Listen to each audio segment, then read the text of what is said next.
Queria colocar um trechinho do Guilherme Boulos, que ele também colocou isso, falou, olha, eu quero explicar para vocês o que está acontecendo no Congresso brasileiro. Vamos ouvir.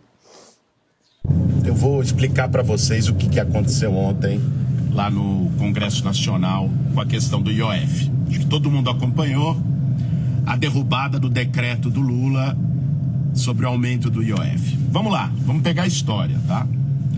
Já há meses tinha uma pressão da Faria Lima, do mercado e do Congresso Nacional para o governo cortar gastos.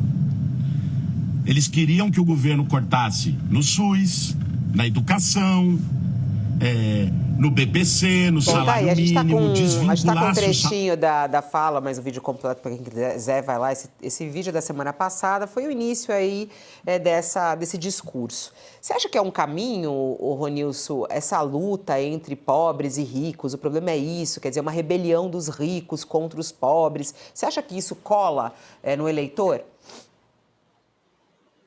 Olha, pegando um gancho aí na fala do Josias, né, no começo, com relação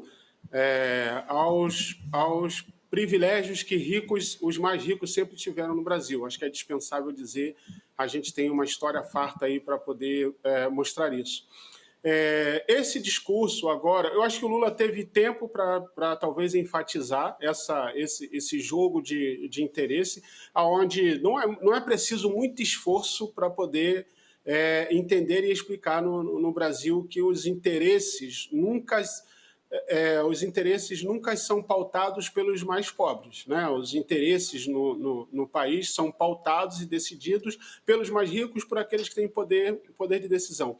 Então, talvez houve um tempo em que o governo teve mais chances de fazer esse debate, de trazer essa luz, de minimamente iniciar esse debate e mostrar essa relação. Eu acho difícil que isso aconteça agora, acho difícil desse discurso colar, não porque ele não faça sentido, ao contrário, ele faz todo sentido.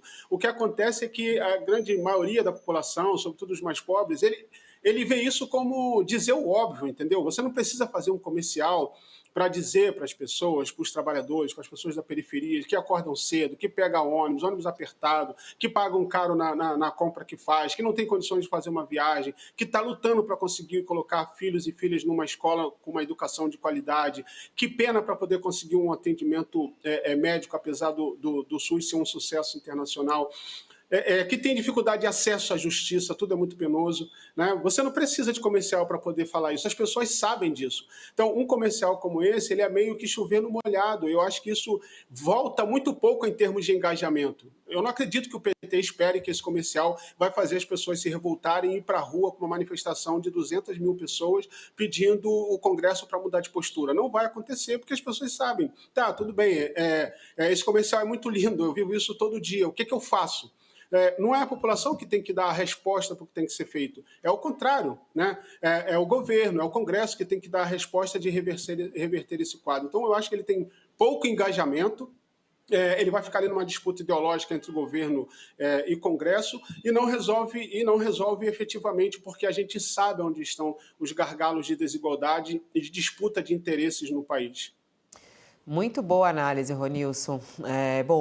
A gente segue tratando desse assunto. Aliás, tem uma reportagem bem interessante também no jornal Folha de São Paulo sobre essa linha que o governo quer ir, né? Que é essa luta entre os pobres e os ricos, trazendo mais detalhes de como o governo vai atuar nesse sentido. E aí a gente vê a articulação dos políticos das redes sociais para que as pessoas se engajem. Mas, como o próprio Ronilson disse, acha que é difícil esse engajamento e ele também não está acontecendo neste momento, né? Não está acontecendo neste momento. A esquerda tem muita dificuldade, inclusive. Fala, Josias.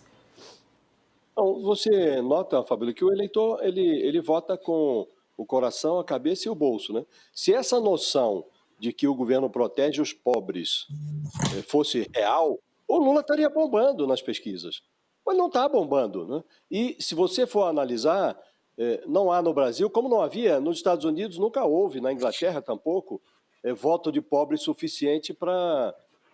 voto, aliás, conservador, de direita suficiente para eleger lá o Ronald Reagan, a Margaret Thatcher, agora o Donald Trump, mas eles se elegem com o voto do pobre. Nos Estados Unidos houve negro votando no Donald Trump, houve latino votando no Donald Trump.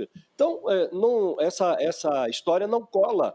se não tiver uma conexão com a realidade. E tem muita empulhação nas campanhas eleitorais, né? Então, o eleitor olha e quem garante que esse discurso que agora o PT está esgrimindo não vai ser visto também como uma empulhação? Porque a pessoa olha e encontra uma democracia vazia, que não contempla os seus interesses, as suas necessidades.